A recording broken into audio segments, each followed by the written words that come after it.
একদিন হনুমান খুব ক্ষুধার্ত হয়ে আকাশে উড়ছিল। তখন সে আকাশে একটা লাল গোল জিনিস দেখতে পেল। সে ভাবল এটা একটা বড় লাল ফল।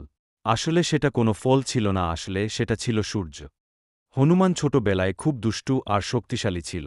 সে ভাবল, এই ফলটা আমি খেয়ে ফেলব। এই ভেবে সে সূর্যের দিকে ছুটে গেল। দেবতারা তখন ভয় পেয়ে গেলেন। কারণ যদি সে সূর্যটাই খেয়ে ফেলে, তাহলে তো পৃথিবী অন্ধকার হয়ে যাবে। তখন দেবরাজ ইন্দ্র রাগে তার বজ্রাস্ত্র দিয়ে হনুমানকে আঘাত করলেন। এতে হনুমান নিচে পড়ে গেল এবং কিছুক্ষণের জন্য অচেতন হয়ে গেল। এই ঘটনা দেখে হনুমানের বাবা বায়ু খুব রেগে গেলেন এবং তখন রাগে তিনি পৃথিবী থেকে সব বাতাস সরিয়ে নিলেন।